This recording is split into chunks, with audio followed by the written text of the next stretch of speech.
सूचना किस बात का, देश में सबसे सस्ता कोर्स यानी मात्र 7,999 में उजांग आईएएस एकेडमी लेकर आ रहे हैं ऑनलाइन ऑप्शनल की प्रिपरेशन।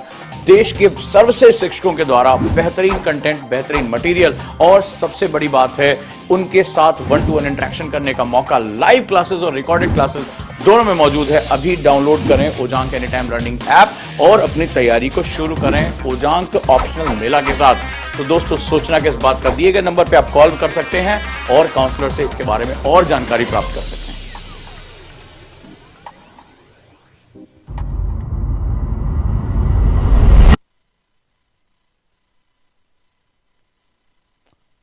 नमस्कार दोस्तों, कैसे हैं आप सभी। Good evening all of you दोस्तों, और उम्मीद करता हूं कि आप लोग बिल्कुल स्वस्थ होंगे, अच्छे तरीके से अपनी पढ़ाई करेंगे। और स्वागत करता हूं आज एमएपी की क्लास में, क्लास नंबर 12 में हम सभी आज साथ हैं। और 12वें दिन जो है वो हम बहुत अच्छे से अपनी पढ़ाई करने जा रहे हैं। एमएपी की जो क्लास होती है, इसका जो पर्पस है, मुख्य परीक्षा आर्ट ऑफ आंसर राइटिंग है, यानी कि हम मेंस एग्जाम में कैसे अपना आंसर लिख सकते हैं। स्वागत करता हूं आप सभी का। और आप सभी ने जो फीडबैक फॉर्म था, सर्वे फॉर्म था, उसमें कहा कि हमारी क्लास हमें शाम को 5 बजे चाहिए। तो मैं चाहता हूं कि ज्यादा से ज्यादा बच्चे, इसमें काफी लगभग 63% लोगों ने कहा कि शाम को 5 बजे हमारे लिए बहुत सुटेबल टाइम है क्लास करने का। तो हमने यहाँ पर जो है क्लास का टाइम शाम को 5 बजे किया ताकि ज्यादा से ज्यादा बच्चे इससे लाभान्वित हो सके, क्योंकि मेरा जो प्रयास है लगातार वो यही है कि आपको ज्यादा से ज्यादा बेनिफिट हो सके, आप ज्यादा से ज्यादा जो है वो पढ़ाई कर सकें और एमएपी प्रोग्राम के माध्यम से हम लोग डेली क्वेश्चन आंसर प्रैक्टिस में आप आगे जा सकें। आपको जैसा पता है कि मेंस एग्जाम में जो 1750 नंबर होते हैं वो पूरी तरीके से रिटन ओरिएंटेड होते हैं, राइटिंग बेस होते हैं। तो ऑब्वियस सी बात है कि हम ये चाहते हैं कि हमारा जो सेगमेंट है वो काफी अच्छे से चले और हम अपने आप को आर्ट ऑफ आंसर राइटिंग में बहुत आगे लेकर जा सकें। हम सीख सकें कि इसकी बारीकियां क्या हैं, कैसे एक अच्छा उत्तर लिखा जाता है और इसका ओरिएंटेशन क्या होता है। तो जैसा दोस्तों हमने देखा कि हम सिलेबस के अकॉर्डिंग चलते चले जा रहे हैं, यानी कि सिलेबस के अकॉर्डिंग हम आंसर राइटिंग कर रहे हैं, ये रैंडम नहीं है। तो हमने सबसे पहले इंडियन सोसाइटी यानी कि जो भारतीय समाज है, इसके 8 टॉपिक पर हमने बात की और लगातार आज कई बच्चों ने मुझे रिप्लाई किया जो हमने डिस्कशन किए थे।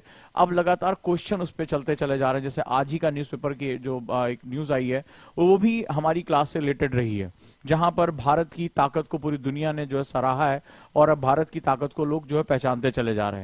अगर आपने देखा होगा, कल एक खबर छोटी सी आई थी, आप में से कितने लोगों ने पढ़ा पता चल जाएगा।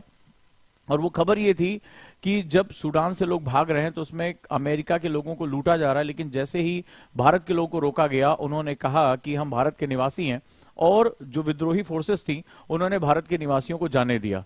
और ऑपरेशन कावेरी के अंतर्गत भारत जो विदेशी भूमि से अपने नागरिकों को निकाल कर लेकर आ पा रहा है, सक्सेसफुल लेकर आ पा रहा है। तो निश्चित रूप से ये भारत की जो ताकत है, भारत की जो चीजें हैं, वो आपस में पूरी दुनिया में ये पहचानी जा रही हैं। सॉफ्ट पावर के रूप में हम तेजी से उभरते चले जा रहे हैं। तो भारतीय परंपराओं की जरूरत पूरी दुनिया में हो। अगर मैं अफ्रीका की बात करूं तो अफ्रीका के देश लगातार उपद्रव से गुजरते रहे हैं, राइट। वहां डेमोक्रेसी बहुत लंबे समय तक स्टैब्लिश नहीं हो पाई है, लेकिन भारत जो है लंबे समय से अफ्रीका के विकास में पार्टनरशिप रहा है और इस कार्यक्रम का नाम रहा है फोकस अफ्रीका कार्यक्रम।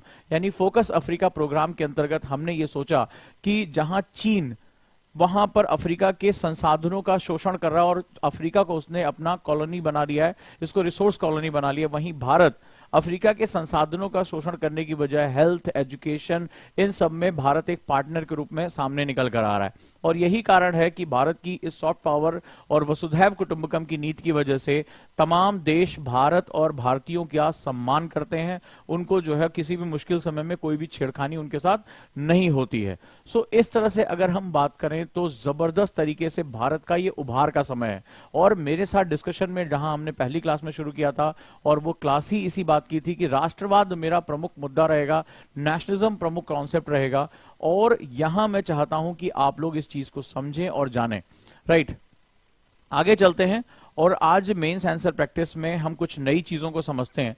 तो भारत, जैसा कि हमने लास्ट क्लास में बहुत एक अच्छा डिबेट किया था कि जो भारत की विरासत है, जो हेरिटेज होता है, अगर आप लोगों को याद होगा, ठीक है, तो जो हेरिटेज होता है वो मूर्त रूप में हमारे सामने होता है, टैंजिबल होता है, क्योंकि इन्हीं विरासत या इन्हीं धरोहरों को हम देखते जब हैं तो इसके आधार पर हम ये बता पाते हैं कि हम कितने महान संस्कृति का हिस्सा रहे हैं, हमारी संस्कृति कितनी उन्नत, वैज्ञानिक और तमाम तरह से इकोनॉमिकली बहुत डेवलप रही है। तो जब हम कहते हैं कि हमारी आस्था, हमारी परंपरा, हमारी संस्कृति बहुत उन्नत रही है, तो ये इंटैंजिबल, अमूर्त होता है, हम इसको कहीं प्रूव नहीं कर पाते।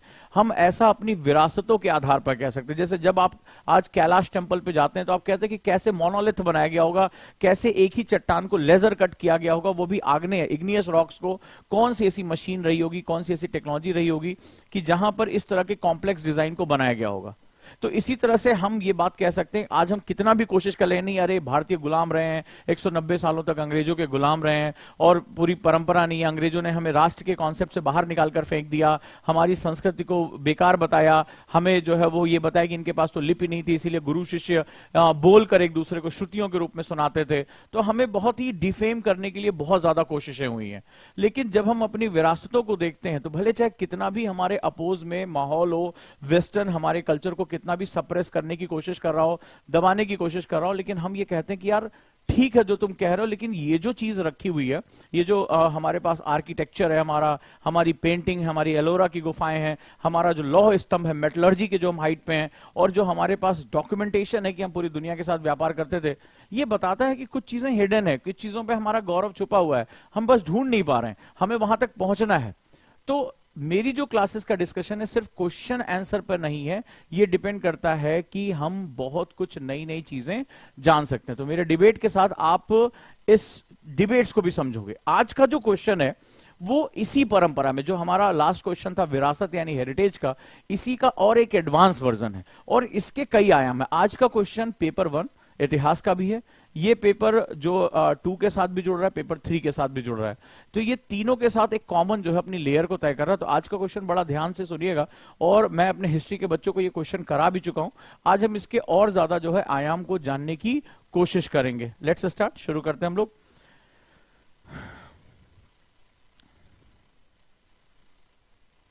यूपीपीसीएस जो बच्चे दे रहे हैं उनके लिए हमने टेस्ट सीरीज लॉन्च किया, 25 सेट टोटल है, ठीक है, और 499 का जो टेस्ट है वो हमारा ओजांग टेस्ट प्रैक्टिस पे है।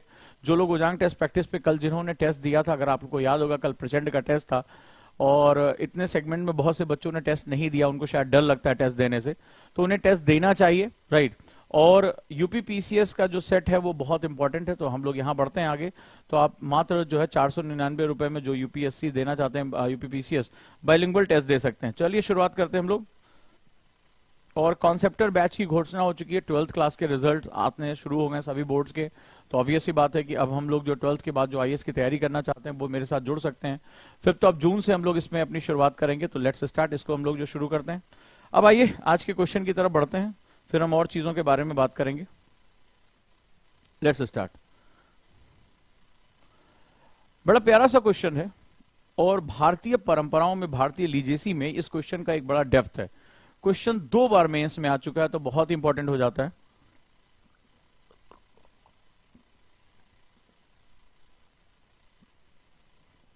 क्वेश्चन है, सिंधु घाटी सभ्यता की नगरीय आयोजना और संस्कृति ने किस सीमा तक वर्तमान युगीन नगरीकरण को निवेश यानी इनपुट प्रदान किए, चर्चा कीजिए। ठीक है, क्वेश्चन बड़ा प्यारा सा है। क्वेश्चन के 2 आयाम है, ठीक है, क्योंकि आज का जो टॉपिक था वो पुच्छ वाक्य यानी टेल वर्ड्स के साथ था, यानी कि जो छोटे छोटे की वर्ड होते हैं वो कैसे क्वेश्चन का मतलब बदल देते हैं। ठीक है, यही क्वेश्चन जो था इस दूसरी तरह भी आया था। क्वेश्चन इससे पहले जो आ चुका है यूपीएससी में वो ये था कि जिस देश में हड़प्पा जैसी नगरीय सभ्यता रही हो, ठीक है, वहां पर आज हमारे जो शहर हैं वो किस तरह से अस्त व्यस्त और गड्ढमड है। ठीक है, और स्मार्ट सिटी के परिप्रेक्ष्य में इसकी व्याख्या करिए। यानी आज हमारा जो अर्बनाइजेशन है वो बहुत ज्यादा गड़बड़ है। तो इसी क्वेश्चन को दूसरी तरह भी प्रस्तुत किया गया, बड़े ध्यान से जो है इसको देखते रहिए, राइट। तो to what extent has the urban planning, to what extent has the urban planning and culture of the Indus Valley civilization provide input to the present day urbanization, present day urbanization। तो ये बड़ा प्यारा question आप लोग लिखें भी, और इस पर हम लोग अब डिस्कशन शुरू करते हैं। तो ये हमारे GS paper 1 art and culture का एक बड़ा इंपॉर्टेंट हिस्सा है। अब इसमें जो पहला जो हमारी बात, जहां से हमारी बात चल सकती है वो हमारे पहले क्वेश्चन पे अगर हम ध्यान देंगे तो पहला है सिंधु घाटी सभ्यता। राइट। तो इस पर चर्चा क्यों हुई, क्वेश्चन आप इसी तरह से मार्क करते जाओ। ठीक है, फिर दूसरा इसमें जो पॉइंट है वो है नगरीय आयोजना यानी अर्बन प्लानिंग, दूसरा सेगमेंट हो गया। ठीक है, किस सीमा तक, अगला जो कह रहा है किस सीमा तक वर्तमान युगीय नगरीकरण को निवेश यानी इनपुट प्रदान किए हैं। यानी ये क्वेश्चन जो है वो कई हिस्सों में डिवाइडेड है, बड़े ध्यान से इसको सुनिए और इस पर लिखने की कोशिश करिए। तो जो कोर है वो है सिंधु घाटी सभ्यता, यानी कि हमारा जो कोर आ रहा है वो कोर हमारा सिंधु घाटी सभ्यता हो गया, यानी इससे प्रभावित होकर बात हो रही है। दूसरा है वर्तमान युगीय नगरीकरण यानी कि जो प्रेजेंट डे अर्बनाइजेशन है। तो प्रेजेंट डे अर्बनाइजेशन क्या है, तो इन दोनों में हम क्या देखते हैं, बड़ी अजीबोगरीब बात है, अब सभी लोग बड़े ध्यान से सुनना कि इन दोनों क्वेश्चन में ये दोनों जो हैं वो एक्चुअली कंट्राडिक्टरी यानी विरोधाभासी पैराडॉक्सियल नेचर प्रस्तुत करते हैं। बड़े ध्यान से समझना कैसे, अब जरा ध्यान करते हैं। फिर हम इन दोनों के ऊपर आते हैं। यहां पर ये हमारा सपोर्टिंग है कुछ रूप में, तो ये हमारा सपोर्टिंग सेगमेंट है, ये भी हमारा सपोर्टिंग है। ठीक है, तो आंसर लिखने में हमें सपोर्ट की जरूरत पड़ती है। अब जरा देखो कि क्या है, अगर क्वेश्चन के कोर में प्रेजेंट डे अर्बनाइजेशन को हम लेके चलते हैं, प्रेजेंट डे अर्बनाइजेशन ये हमारा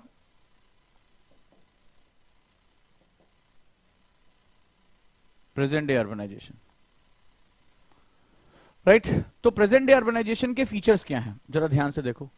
तो इस क्वेश्चन में अगर हम बात करें आज की डेट में हमारा जो शहरीकरण है, वर्तमान समय में जो हमारा शहरीकरण है वो तुम क्या देखते हो। अब हमारा हर स्टूडेंट सोचना शुरू करे, चलो मेरे साथ पॉइंट्स निकालो, कितने लोग जो हैं वो पॉइंट्स यहां निकाल सकते हैं। ठीक है, तो पहला क्या है, आज हम अपने शहर को किस रूप में देखते हैं, हमें क्या क्या दिखाई पड़ता है, क्या ये दिखाई पड़ता है, मुझे बताते जाओ कमेंट बॉक्स में। भीड़ भाड़, किसको किसको आज हमारे शहरों में ये चीज दिखाई पड़ रही है। दूसरा, ट्रैफिक की समस्या, ट्रैफिक प्रॉब्लम, किसको किसको दिखाई पड़ रहा है, जल्दी जल्दी बताते जाओ। सीवेज, अभी आपने देखा कि नदियों में सीधे जो गंदा पानी बहा दिया गया, सीवेज की प्रॉब्लम। आपने देखा कि अभी क्या नाम है 11 लोगों की मौत हो गई सीवेज से, जो सल्फाइड निकला, अगर आप लोगों ने ध्यान से देखा होगा। तो शहरों का जो सीवेज है उसने कई लोगों की जान ले ली जहरीली गैसों की वजह से। ठीक है, तो पॉल्यूशन, सीवेज की समस्या, पॉल्यूशन किसको किसको दिखाई पड़ रहा है। इसके साथ साथ आपने क्या देखा, बहुत ज्यादा ओवर क्राउडिंग, ओवर क्राउडिंग। ठीक है, आपने क्या देखा यहां पर, गंदगी। फिर क्या आपने देखा, निम्न, कितने लोगों ने ये देखा आज के शहरों में, निम्न जीवन स्तर, रहने के लिए घर नहीं है, या बहुत महंगे हैं, या बहुत एक ही कमरे में कई लोग रह रहे हैं। ठीक है, जानवरों की तरह रहना पड़ रहा है, चाहे यहां चाहे धारावी में। ठीक है, तो हर जगह झुग्गी झोपड़ियां होना। ठीक है, तो हम अपने शहरों को किस रूप में देख रहे हैं, राइट। यहां पर हम काम की तलाश में आते हैं और बहुत जीवन स्तर हमारा निम्न होता चला जाता है। कुछ और आप लोग बता सकते हो, कुछ और आपकी थिंकिंग है, सब लोग कमेंट बॉक्स में मुझे बताएं कि आज के हमारे शहरों में क्या नई चीजें तुम देख रहे हैं कि तुम्हें देखने को मिल रही है। ठीक है, अपराध की बढ़ती संख्या है, बहुत सही, शाबाश। ठीक है, पुअर्टी हो गया, वेरी गुड। गरीबी, आज शहरी गरीबी, बहुत बढ़िया, एक बच्चे ने लिखा शहरी गरीबी, ये भी हमारा बढ़ता चला जा रहा है क्योंकि लिविंग कॉस्ट बढ़ती जा रही है, वंडरफुल, शाबाश। और कोई, शाबाश, वेरी गुड। स्लम्स, विश्वजीत, बहुत बढ़िया। आज हमारे शहरीकरण की वजह से हम क्या देख रहे हैं कि हमारा स्लम यानी झुग्गी झोपड़ियां बढ़ती चली जा रही हैं, city with in a city एक डेवलप होती चली जा रही है। और कुछ, हाँ, वाटर प्रॉब्लम, पेयजल की समस्या, बहुत बढ़िया, बहुत बढ़िया। क्राइम बढ़ रहा है, वेरी गुड, बहुत बढ़िया। पूरी क्लास बढ़ चढ़कर हिस्सा लो। तुमने अपने शहरों को देखा होगा, जो शहरों की समस्या आज निकल कर आ रही है वो यहां पर निकल कर आ रही है। शहरों की बात करो, ठीक है, शहरों की बात करो, चलो बहुत बढ़िया। और लोग, कम ऑन, बहुत बढ़िया, शाबाश। और मुझे सबसे चाहिए चीजें, बहुत बढ़िया। अनएम्प्लॉयमेंट, ये बहुत बढ़िया जवाब दिया कीर्ति ने, वेरी गुड। चलिए नेक्स्ट वन, वेस्ट मैनेजमेंट, अरे वाह, ये बहुत बढ़िया जवाब आया है, राइट। और आपने देखा कि शहरों में कूड़े का ढेर बढ़ता चला जा रहा है। ठीक है, सॉलिड और अर्बन वेस्ट, वंडरफुल, शाबाश। कूड़े के पहाड़ बनते चले जा रहे हैं, वंडरफुल। स्लम्स यानी मलिन बस्तियां, वेरी गुड, अरे वाह। पूरी क्लास और जवाब दे, बहुत बढ़िया, बहुत बढ़िया। ये अगर आपने कर लिया तो आप अगला क्वेश्चन बहुत अच्छे से दे पाओगे। ठीक है, बहुत अच्छे तरीके से, वेरी गुड। रोजगार की समस्या, एक्सीडेंट्स हो रहे हैं, वेरी गुड, राइट। सड़कें पर्याप्त नहीं हो रही हैं, ठीक है, भीड़ भाड़ बहुत ज्यादा हो रहा है, ओवर क्राउडिंग हो रही है, वेरी गुड, और बहुत बढ़िया, शाबाश। कूड़े के ढेर बढ़ते जा रहे हैं, वेरी गुड। महंगाई होती चली जा रही है, भी किसी बच्चे ने बोला, बहुत बढ़िया। फूड सिक्योरिटी डिस्टर्ब हो रही है, क्या बात है। ये क्लास इस तरह से जो है वो हमारी आउटपुट अब निकाल रही है, सोच रही है। देखो, टीचर का काम होता है तुम्हें सोचने के लिए प्रेरित करना, ठीक है, तो आपको यहां से ये आउटपुट मिल रहा है, गुड। तो चलिए, अब हमने ये चीज देखा कि हमारे आज की डेट में प्रेजेंट डे अर्बनाइजेशन या शहरीकरण की ये प्रॉब्लम हमें समझ में आ रही है। अब क्वेश्चन का कोर क्या था? क्वेश्चन में कह रहा है जो यहां पर वर्तमान युगीन नगरीकरण, यानी कि जो प्रेजेंट डे अर्बनाइजेशन है, स्पेशली अगर हम, चूंकि सभ्यता कहां की है, भारत की सभ्यता है, तो हम भारत के बारे में बात करें। इसने क्या किया? इंडिया वर्ड को हाइड कर दिया। तो आप क्योटो के बारे में, अगर जापान के बारे में, टोक्यो के बारे में, यूएसए के बारे में नहीं बात करेंगे, आप किसके बारे में बात करेंगे? भारत के बारे में। और जब भारत के शहरों की बात करते हो तो भारत के शहर अनियोजित तरीके से बनते हैं, अपने आप ही वो स्प्रॉल करते हैं, इसको अर्बन स्प्रॉल कहते हैं, यानी कि शहर जो है तेजी से आगे बढ़ते चले जाते हैं, कोई प्लानिंग से वो नहीं तैयार होते हैं। तो मैं भारत यानी इंडिया की बात कर रहा हूं। अब सवाल है कि इस क्वेश्चन में दो ऐसी बातें आई कि नगरीय आयोजना, यानी कि ये जो हमारे भारत में अर्बनाइजेशन है वो अनप्लान्ड है। क्या है? अनप्लान्ड। ये ज्योग्राफी से भी जुड़ा हुआ है, ये सिर्फ संस्कृत का क्वेश्चन नहीं है, क्योंकि क्वेश्चन को अलग अलग तरीके से प्रस्तुत किया जाता है। अनप्लान्ड है, अनियोजित है, ठीक है, अनियोजित है। और कह रहा है कि भाई अगर भारत को विकास करना है तो आपको नगरीय आयोजना यानी अर्बन प्लानिंग करनी पड़ेगी। प्लानिंग का मतलब होता है everything is going through a well developed plan, यानी कि पहले से ही उसकी स्कीम तैयार होनी चाहिए, ठीक है। तो ये इस क्वेश्चन का अर्थ है, ठीक है। अब सवाल यह है कि इस क्वेश्चन का मर्म क्या है। इसको, क्योंकि ये इंडियन सोसाइटी का भी क्वेश्चन हो सकता था, ये इकोनॉमी का भी क्वेश्चन हो सकता था, इसको आर्ट एंड कल्चर में क्यों डाला है? अब आर्ट एंड कल्चर में डाला है तो उसको आपको उसी स्टाइल से लिखना पड़ेगा। इसका कोर्स हम जो ट्रिक बताने जा रहे हैं उसको ध्यान से समझना, उसको समझने की कोशिश करो। तो इस कंडीशन में क्या होगा? सिंधु घाटी सभ्यता की अगर हम बात करें, यहां पर कह रहा है कि अगर ये क्वेश्चन केवल और केवल अर्बनाइजेशन से होता है, इंडियन अर्बनाइजेशन का, तो हम इसको अलग तरीके से लिखते हैं। लेकिन इस क्वेश्चन को GS paper 1 art and culture में रखा है, तो यानी यहां कोर किसके साथ जाना है? आपका सिंधु घाटी सभ्यता के साथ जाना है। अब जरा यहां हमने जब इसको बनाया कि ये प्रेजेंट डे प्रॉब्लम है, तो चलो अब हम दूसरी चीज देखते हैं, और वो कि इंडस वैली सिविलाइजेशन की क्या खास बात थी। इंडस वैली सिविलाइजेशन की क्या खास बात थी, ठीक है। अब जरा इसको भी देख लो। तो यहां पर हम बात करेंगे इंडस वैली सिविलाइजेशन की, तो ये दुनिया की सबसे एडवांस अर्बन कल्चर था। क्या था ये? अर्बन कल्चर था, अर्बन कल्चर, ठीक है, अर्बन कल्चर। तो अर्बन कल्चर का मतलब क्या था? शहरी सभ्यता थी। ये जब चाहो तो तुम इस तरह से लिखो, मैं चाहता हूं मेरा हर स्टूडेंट इसी तरह सोचे। तो शहरी सभ्यता थी। तो सभ्यता का मतलब, इस शहरी सभ्यता का मतलब कि ज्यादा से ज्यादा, शहर किसे कहते हैं? जहां पर 2/3 जनता, 2/3 of the population involve in non agriculture work, जहां पर 2/3 लोग गैर कृषि कार्यों में संलग्न हो, यानी उनके पास व्यापार हो, सेवा हो, ठीक है, ये मैन्युफैक्चरिंग हो, विनिर्माण हो, लेकिन 2/3 लोग, 2/3 ऑफ द पॉपुलेशन गैर कृषि कार्यों में संलग्न हो, यानी रोजगार के अन्य साधन उनके पास मौजूद हो। इसके बाद जब हम सिंधु घाटी सभ्यता की बात करते हैं तो ये प्लान्ड अर्बनाइजेशन था। क्या था ये? प्लान्ड अर्बनाइजेशन था, प्लान्ड अर्बनाइजेशन, यानी ये नियोजित था, यानी इसको बसाने वाले इन्होंने पहले से ही अर्बन और टाउन प्लानिंग करके रखी थी। It related to the town planning, ठीक है। जब हम, ये प्लान्ड अर्बनाइजेशन था, हाउ इट वाज प्लान, ये प्लान कैसे था? अब यहां से क्वेश्चन आया, तो हम देखेंगे कि इसमें जो सड़कें थी वो ग्रिड बनाती थी, ठीक है, यानी एक दूसरे को समकोण पर काटती थी, ठीक है। सड़कें, जो मकान थे, जैसे ये सड़क है, तो मकान आज की डेट में तुमने क्या देखा होगा? जब मकान का गेट खुलता है तो आज सड़क की तरफ खुलता है, तुमने देखा होगा। कई कई लोगों ने देखा होगा स्लैब लैब अपना जो सड़क तक लेकर चले आते हैं, गाड़ी निकलने के लिए जगह ही नहीं छोड़ते।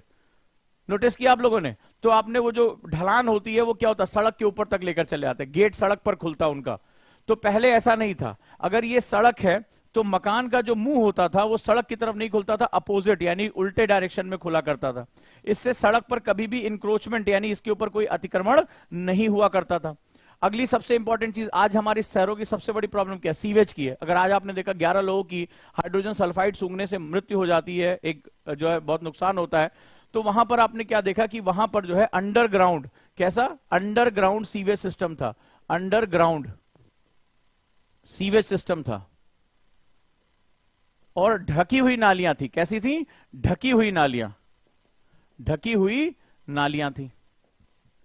आज हम अपने शहरों में देखते हैं नाले ऐसे खुले रहते हैं, बदबू आते रहते हैं। नोटिस किया तुमने? वर्तमान समय में बड़े बड़े नाले हैं, पानी गंदगी बह रही है, सीवेज बह रहा है, ट्रीटमेंट उसका नहीं हो रहा, भयानक रात में बदबू आती है, भयानक बदबू आती। कभी जाना शहरों में, आप मुखर्जी नगर, नेहरू विहार में जाना, शाम के समय एकदम पूरा बदबू कर रहा होता है नाले, लेकिन उस समय सब ढका हुआ नालियां थी और सभी कनेक्टेड थी, सारा सीवेज कनेक्टेड था। और इसके साथ साथ क्या था, जैसे आज शहरों में पानी की कमी हो रही है, कई शहर जो है ड्राई सिटीज की तरफ कन्वर्ट हो रहे हैं, जीरो ड्राई की सिटी की तरफ जा रहे हैं। उस समय क्या था, वहां पर स्नानागार पाया गया, कॉमन स्नानागार पाया गया, साथ ही साथ ग्रेनरी पाई गई, यानी वहां सामूहिक रूप से स्नान करने की व्यवस्था थी, सामूहिक रूप से अन्न को रखने की व्यवस्था थी। ठीक है, वो पक्की जो सड़कें जो थी वो पक्के ईंटों से बनाई गई थी, नालियां पक्के ईंटों से बनाई गई थी, यानी कि वेल डेवलप स्ट्रक्चर था। लोग जो है इकोनॉमिकली बहुत डेवलप हुआ करते थे, स्किल्ड थे, व्यापार करने जाते थे। लोथल जैसा बंदरगाह था वहां पे, यानी वो पूरी दुनिया में जो है वो क्या करते थे, व्यापार किया करते थे। तो उनकी सड़कें समकोण पर थी, यानी कि सारी जो ग्रिड सिस्टम हुआ करता था। ग्रिड सिस्टम बहुत एडवांस जो है अर्बनाइजेशन सिस्टम माना जाता है, जहां पर आप एक तरफ मकान बनाते हैं, अमेरिका शहरों में देखोगे ग्रिड सिस्टम से मकान बने होते हैं, यूरोप के शहर इस तरह से बसाए जाते हैं। इसके साथ साथ वो जो है अन्नागार हुआ करता था, स्नानागार हुआ करता था, ढकी हुई नालियां थी, सीवेज सिस्टम था, जहां अंदर ही अंदर सारा जो है वो जलमल बह सकता था। जो घर जो थे वो सड़क से उल्टी डायरेक्शन में घुसते ताकि इंक्रोचमेंट ना हो। तो ये सारे सिस्टम जो है वो पक्की हुई ईंटों का प्रयोग कर रहे हैं, बहुत ही अच्छे तरीके से सिस्टम को बनाया गया था। अब सवाल है कि इस क्वेश्चन का पर्पस क्या है, इस क्वेश्चन में क्या शहर के प्रॉब्लम के बारे में पूछ रहा है? नहीं, यहां जो क्वेश्चन है ये आर्ट एंड कल्चर में है, इसीलिए सिलेबस एनालिसिस बहुत जरूरी होता है। ये आर्ट एंड कल्चर का क्वेश्चन, यहां जो लीजेसी है वो इंडस वैली सिविलाइजेशन है। हम लोग उस सभ्यता का हिस्सा है, ये हम भारतीयों के लिए गौरव की बात है, जो दुनिया का सबसे एडवांस अर्बन कल्चर अपने समय का था, सबसे एडवांस अर्बन कल्चर हुआ करता था अपने समय का। तो यहां क्वेश्चन का जो मर्म है वो ये है कि आज हमारे शहर पॉल्यूटेड हैं, सीवेज सिस्टम है नहीं। ठीक है, आप जरा सा भी पानी बरस जाए, सारा का सारा पानी सड़कों पर बहता रहता है, घरों के अंदर घुस जाता है, लोग इंक्रोचमेंट कर रहे हैं, आज हर जगह ट्रैफिक की समस्या है, गाड़ियां खड़ी करने के लिए जगह नहीं है, एक्सेस पॉल्यूशन है, लोगों के पास रहने के लिए घर नहीं है। ठीक है, सीवेज और साफ पीने का पानी नहीं है, पानी की कमी होती चली जा रही है शहरों में। तो आज हमारे शहर इन समस्याओं से लदे फंदे हैं। अब सवाल है कि एक राष्ट्र के रूप में, मैंने इससे पहले बताया था कि धरोहर यानी जो हेरिटेज होता है वो क्या काम करता है, हमें हमारी संस्कृति से परिचित कराता है, हाँ या ना? किसको किसको ये बात याद है जब मैंने इससे पहले की क्लास में पढ़ाया था? और जो लोग नए आए हैं वो ये क्लास जरूर देखें। तो मैंने इससे पहले की क्लास में पढ़ाया था, जहां बताया था कि किसी भी राष्ट्र को जब उसका जो स्वाभिमान होता है वो उसकी धरोहर को मूर्त रूप में देखने से होता है। तो ये मैंने पिछली क्लास में आप लोगों को बताया था। तो इस कंडीशन में क्या होगा, जब आप सिंधु घाटी सभ्यता के, हड़प्पा सभ्यता के जब रियून्स देखते हैं, जब अवशेष देखते हैं, अपने जो है वो धरोहर को देखते हैं, तो आप पाते हैं कि आप उस सभ्यता का हिस्सा रहे जो उस समय, जब पूरी दुनिया सभ्यता की अंगड़ाइयां ले रही थी, तब हमारे पास दुनिया का सबसे एडवांस अर्बन कल्चर हुआ करता था। इसका मतलब है कि हमारे पास ये लीजेसी, हमारे पास ये जो गौरव था वो पहले से ही मौजूद है। अब सवाल ये है कि जब आज हम अपने शहरों को बसा रहे हैं, आज हम अपने शहरों को आगे बढ़ा रहे हैं, तो हमें वेस्टर्न मॉडल से सीखने की जरूरत नहीं है। भारत के पास स्वयं को वापस पलटकर अपने आप को देखना है कि पूरी दुनिया को सबसे एडवांस अर्बन कल्चर देने वाले हम थे, तो हम अपने लिए दोबारा ये कल्चर डेवलप कर सकते हैं। यही इस क्वेश्चन का उद्देश्य है। यानी आज अगर हम अपने शहरों को बसाने जाएं तो हमें किसी वेबर से मॉडल लेने की जरूरत नहीं है, हमें किसी जो है वो लॉस से मॉडल लेने की जरूरत नहीं है, हमें किसी वेस्टर्न से मॉडल लेने की जरूरत नहीं है। हमारे पास दुनिया का सबसे एडवांस अर्बन कल्चर मौजूद हुआ करता था। हम भारतीयों को सिर्फ अपनी धरोहर को पहचान कर उसे वापस इंप्लीमेंट करने की आवश्यकता है। हमारी बहुत सी समस्याओं का समाधान हमारी स्वयं की संस्कृति और उसकी जानकारी में छुपा हुआ है। यही इस क्वेश्चन का सबसे इंपॉर्टेंट आशय है। क्लियर हुआ? मैं ओके है? यहां तक किसी को कोई डाउट, किसी को कोई दिक्कत?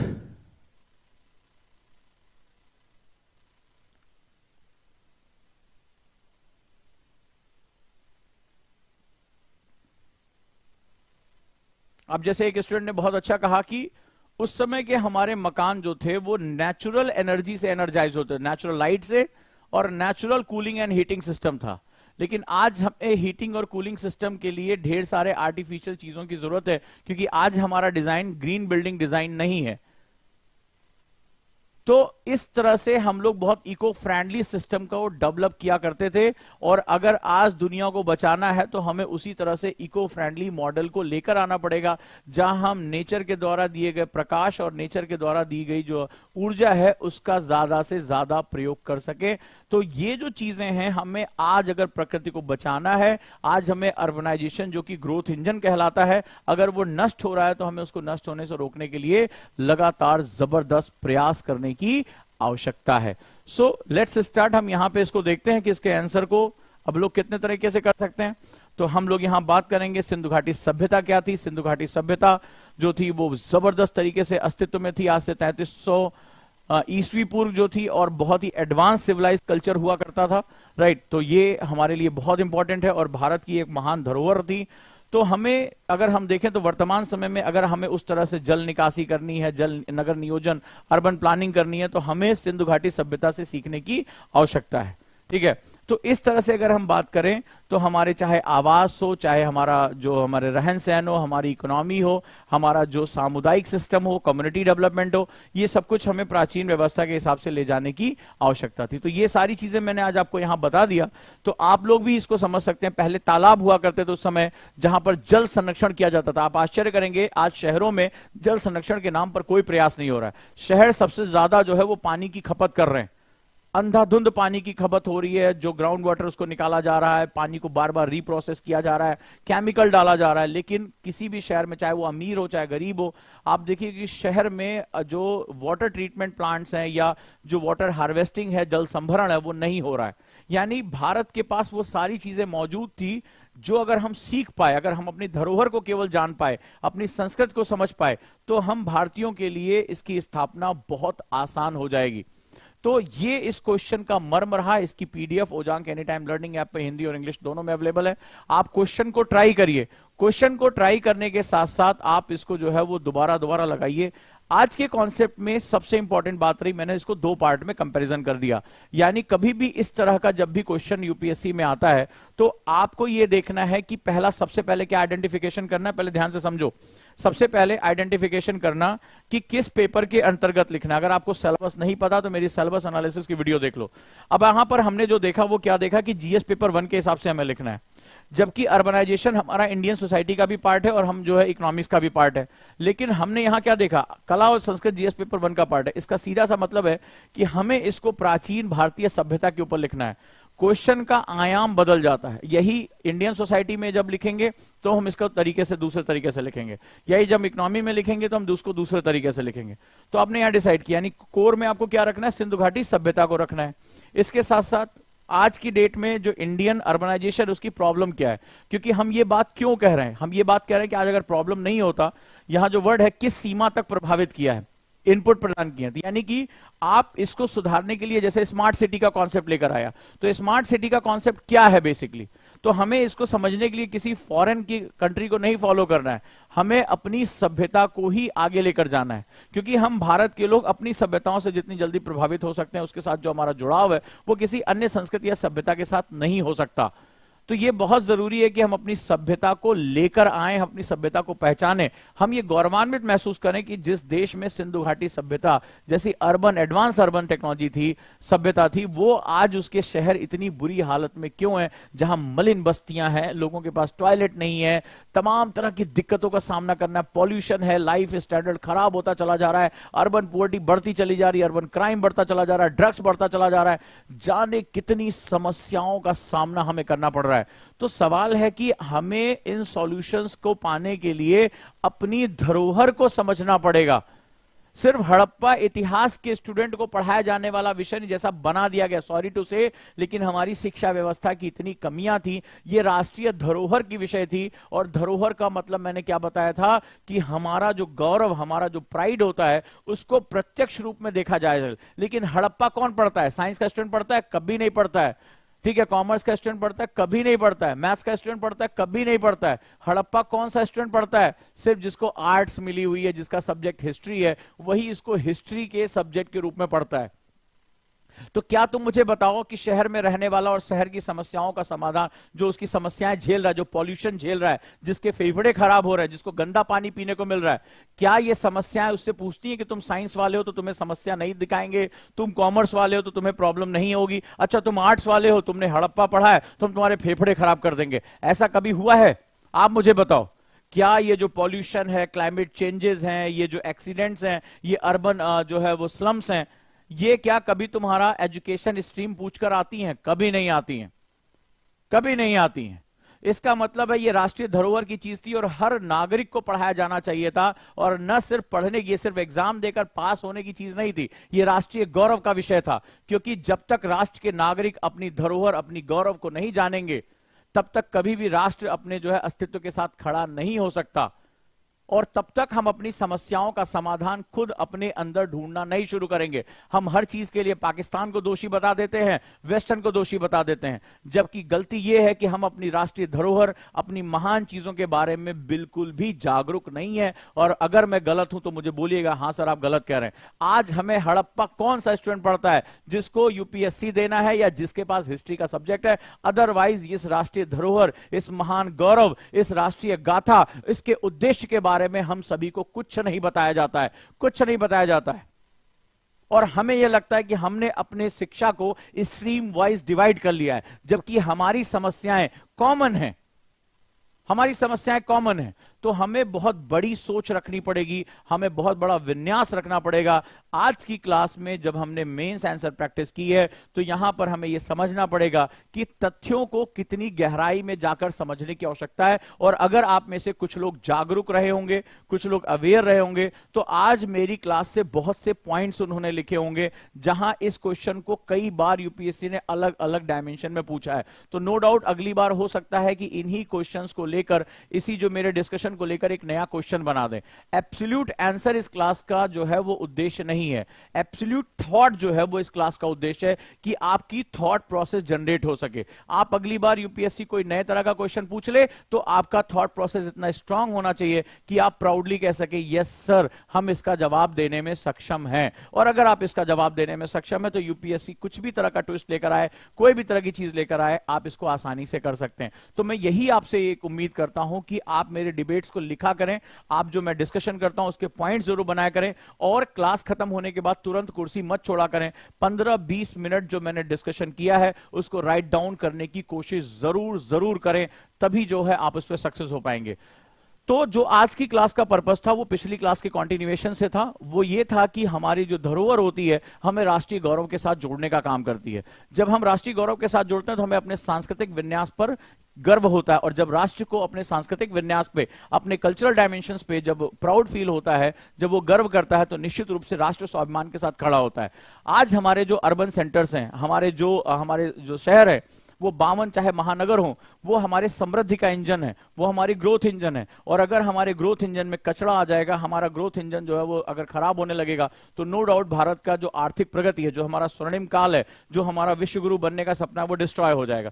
तो यहां जो क्वेश्चन का दूसरा पार्ट, सबसे बड़ा चैलेंज है, वो ये है कि हमारा जो अर्बन ग्रोथ सेंटर है वो लगातार काम करता रहे, वो लगातार ग्रोथ करता रहे। इसके लिए जरूरी है कि हम अपने अर्बन सेंटर्स को, अपने जो शहरी केंद्र हैं, उनको हम नियोजित करें, उनको प्लान करें। और इस प्लानिंग के लिए हमें अपने धरोहर को देखने, सुनने और जानने की जरूरत है। क्योंकि आज अगर कोई भी स्टूडेंट होगा जिसने 10th क्लास में भी एसएसटी पढ़ी होगी, वो हड़प्पा सभ्यता से कुछ ना कुछ परिचित जरूर होगा, उसने सिंधु घाटी सभ्यता के बारे में कुछ ना कुछ सुना पढ़ा जरूर होगा। हाँ, ये अलग बात है कि हम में से ज्यादा भारतीय इसको सिर्फ एक सब्जेक्ट, एक एग्जाम को पास करने की विषय वस्तु समझते हैं। हमें इस रूप में कभी नहीं पढ़ाया जाता कि हम इसको अपने धरोहर के रूप में देखें, हम इसको राष्ट्रीय गौरव के रूप में देखें, और हम इस बात को समझें कि इतिहास एक विषय नहीं है, इतिहास हमारा भविष्य कैसा होगा और हमारे भविष्य में क्या होना चाहिए और क्या नहीं होना चाहिए, इस चीज को सिखाने की गाथा होती है। इतिहास हमें बताता है कि हमें क्या गलतियां नहीं करनी चाहिए,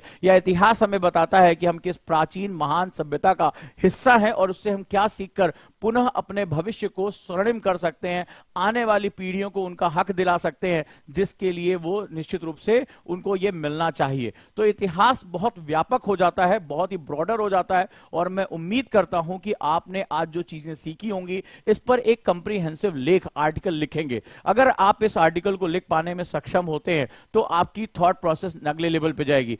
आने वाले समय में मैं और कठिन से कठिन क्वेश्चन लाने की कोशिश करूंगा जिसमें तमाम टेल वर्ड होंगे। आज हमने देखा कि 4 ट्विस्टिंग पॉइंट हमारे आंसर में थे, और हमने देखा अभी इसी क्वेश्चन को मैं पेपर वाइज चेंज कर दूं ना, इस क्वेश्चन का ओरिएंटेशन चेंज हो जाएगा। यहां सिंधु घाटी सभ्यता केंद्र में ना होकर यहां अर्बन प्रॉब्लम केंद्र में चली जाएगी। और जो स्टूडेंट इस बारीकी को नहीं समझ पाता, जो स्टूडेंट इस महान चीज को नहीं समझ पाता, वो सब कुछ सही करने के बाद कभी भी यूपीएससी एग्जाम फेल कर जाएगा, वो पास नहीं कर सकता। ये बात याद रखिएगा। क्यों? क्योंकि यूपीएससी के एग्जाम में जो पेपर का ओरिएंटेशन होता है वो बहुत इंपॉर्टेंट होता है। इसको किस कैटेगरी में रखा गया है, यूपीएससी की कैटेगरीज बताती हैं कि क्वेश्चन पूछने वाला आपसे किस तरह के जवाब की उम्मीद कर रहा है। उद्देश्य अलग हो जाते हैं क्योंकि यूपीएससी में जो समस्याएं हैं वो इंटरलिंक्ड होती हैं, इसीलिए कहा जाता है यूपीएससी में इंटरलिंक्ड होकर आपको पढ़ाई करनी है। तो हम जो चीजें सीखते जा रहे हैं, जितने भी मेरे स्टूडेंट हैं वो इन क्लासेस को इंटरलिंक करें, समझें, तब जाकर जो है वो आप इसके साथ जुड़ पाएंगे। क्लास अच्छी लगी हो तो वीडियो को जरूर लाइक करना, और इंपॉर्टेंट चीजें हम लोग डिस्कस करने जा रहे हैं। राइट, गुरुकुल के लिए अगर आप अपनी काउंसलिंग चाहते हैं तो आप सभी का बहुत बहुत स्वागत है। दिए गए नंबर पे कॉल कर सकते हैं और ऑप्शनल की क्लासेस के साथ जुड़ सकते हैं। तो लेट्स स्टार्ट, हम लोग अपनी जर्नी को शुरू करते हैं, आगे लेकर चलते हैं। दिए गए नंबर पे आप कॉल भी कर सकते हैं। तो दोस्तों, आप लोगों ने जो ब्लास्टर की मैगजीन है वो डाउनलोड कर ली। ब्लास्टर की मैगजीन आपको पता है, राइट, हमारी तरफ से जो है वो बहुत ही कंप्रीहेंसिव डॉक्यूमेंट है, वो आपको मिल चुके हैं और आप उसको डाउनलोड कर लें। ओजांग टेस्ट प्रैक्टिस पे आज जाकर कितने लोग क्वेश्चन की प्रैक्टिस करेंगे ये भी देखें। और गुरुकुल में मेरे साथ आप मिड मई से जुड़ सकते हैं। आपको पता है कि गुरुकुल का बैच इन हाउस बैच है, जहां पर क्लासरूम प्रोग्राम के साथ साथ हम लोग एक बहुत बड़ा कंप्रीहेंसिव डील लेके चल रहे हैं, जहां पर मेंटरशिप भी चलेगी, लाइब्रेरी, कंटेंट और बहुत कुछ ऐसा रहेगा जो आपको बदलने के लिए पर्याप्त है। तो स्वागत करता हूं आप सभी का गुरुकुल बैच में, और मैं उम्मीद करूंगा कि इसके साथ आप एक बहुत ही नए डायमेंशन में प्रवेश करेंगे, अपने व्यक्तित्व को चेंज करेंगे, और निश्चित रूप से ये सारी चीजें अभी तक जो कोचिंग इंडस्ट्री उसमें अवेलेबल नहीं रही है तो हम इसको भी लेकर आएंगे। तो स्वागत करता हूं आप सभी का गुरुकुल बैच में। जो लोग इसके साथ जुड़ना चाहते हैं वो फॉर्म भर सकते हैं, या दिए गए नंबर पे कॉल करके आप काउंसलिंग सेशन को भी बुक कर सकते हैं। मेरे साथ काउंसलिंग होने के बाद ही इसमें एडमिशन जो है वो होगी, क्योंकि बहुत ही सख्त माहौल यहाँ पर चलता रहता है। अभी पिछली बार काउंसलिंग में बहुत बच्चों को बहुत डांट पड़ी है, ठीक है, और उन्होंने कुछ कॉन्सेप्ट नहीं बताए हैं, तो लगभग उनकी क्लासेस अब ऑनलाइन मेरे साथ शुरू हो चुकी है। तो जुड़े रहिए अब इसके साथ और आगे बढ़िए। साथ ही साथ आप क्या नई चीजें चाहते हैं ये भी मुझे बता सकते हैं। Thank you so much.